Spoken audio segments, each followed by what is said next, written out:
So I have a background in business information systems and business administration. When I graduated from the university, somehow I thought that the only job I could get was as a programmer. So I actually, say like in a former life, I actually did computer programming, but I was hired into a global high-tech organization, and they were working on some of the new technology that was in, and I'm dating myself with this, was enterprise EDI, electronic data interchange. And so they were implementing some systems using EDI, and it was replacing things like paper copies and faxes.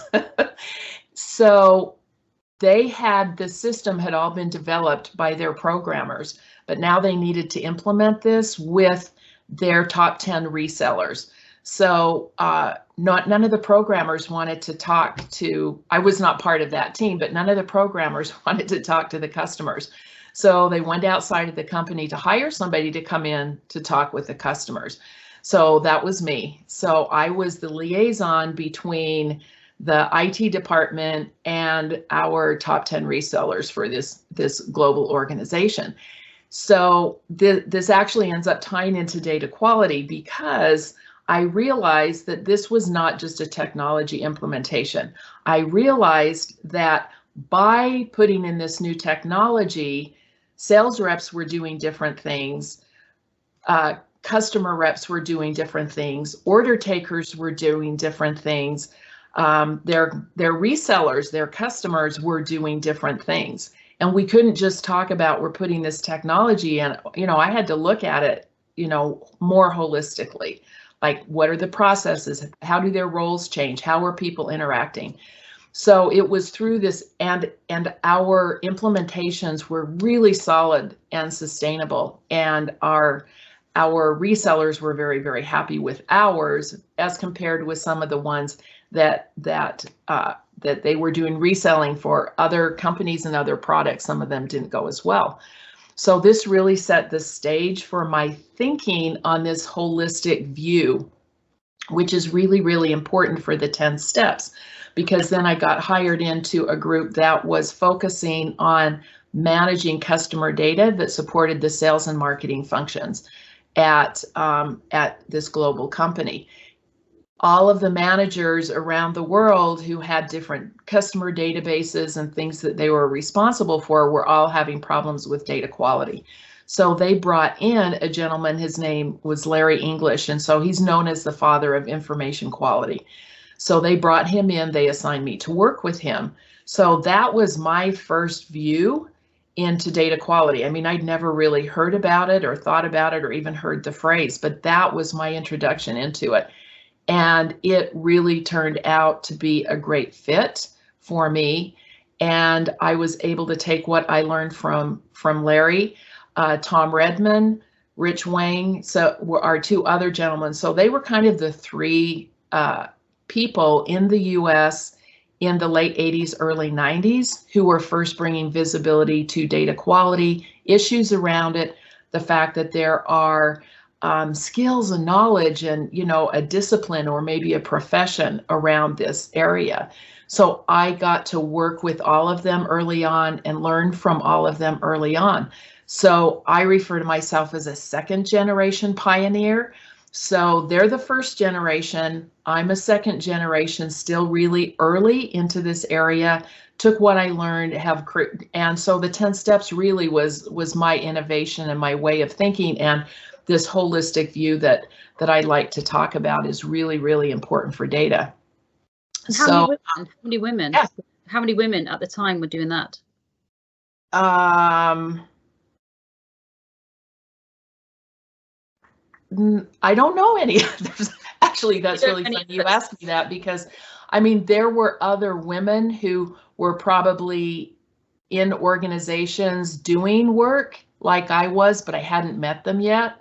It wasn't till I started presenting at conferences about things I had done at that organization, representing that organization as their employee, that I started meeting a few other women. And then after 12 years of doing that within that organization, plus taking it to a different organization, I went out on my own and started Granite Falls Consulting in 2005.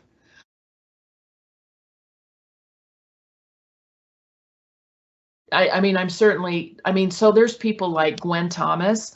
So Gwen was out on her own. She had her own company, and she was really focusing on the data governance side of things. And so she focused on that in a stronger way than what I did, although I can't really sustain data quality without what they call data governance now. So I've really been doing data governance before data governance was a phrase that people used. But Gwen Thomas was another one of the women out there early on who was out there on her own, working on that in the data world. And but I know that if there's any other women that have been working on this for, literally decades within their organizations, I would not want to discredit the fact that there's probably many others that I don't know. Laura Sebastian Coleman, I mean, she's another one who has, she has written books around data quality now. And we first met at a conference at MIT, and we've been friends and colleagues for many years. And I really admire the work that she has done. And so she's written books and has shared, with me and with others, the things that she's learned as a practitioner in a company. Okay. Really had nothing to do with me choosing a career path that way. I was really happy working in an organization. The companies I had worked with were leading edge kind of company, and they would take these new ideas and let somebody run with them.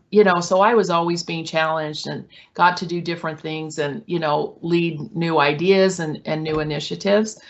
But so my son was 24 years old. He was killed in a motorcycle accident, and it was a really difficult time. I kept working for almost a year, but it was a difficult time, and I just felt like I didn't have time to grieve.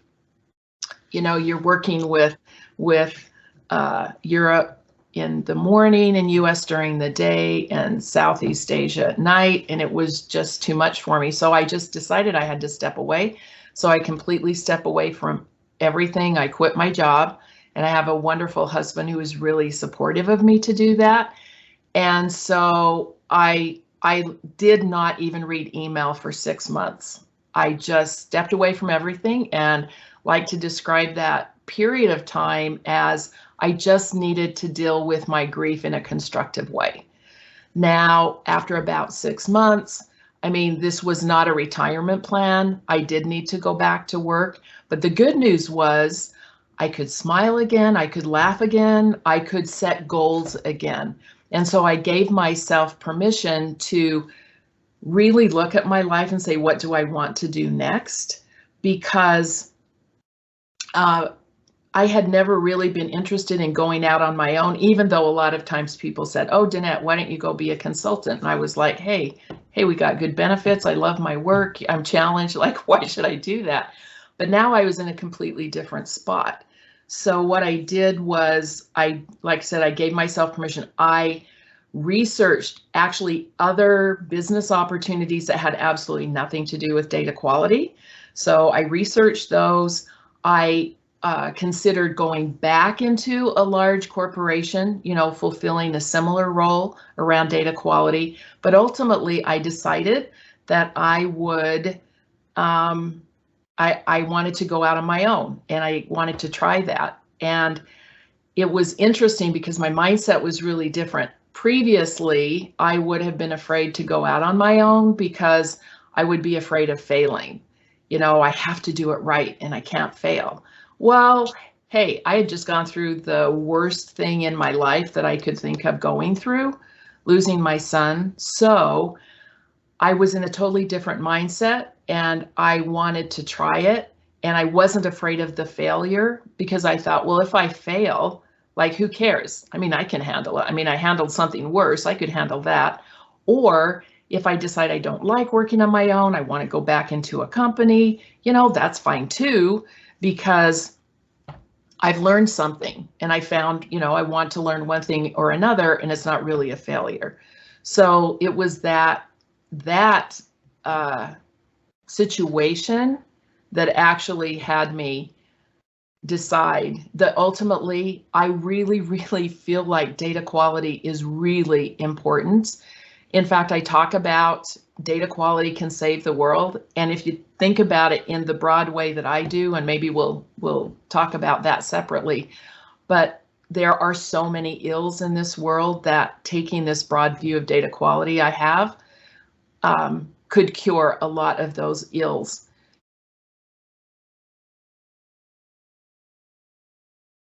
So when COVID-19 came into play, I mean, I have lots of examples of data quality and how it affects organizations, but wow, when COVID-19 came,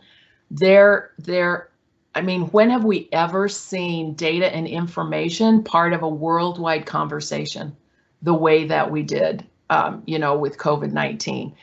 And so not only did we have a pandemic, we had an infodemic.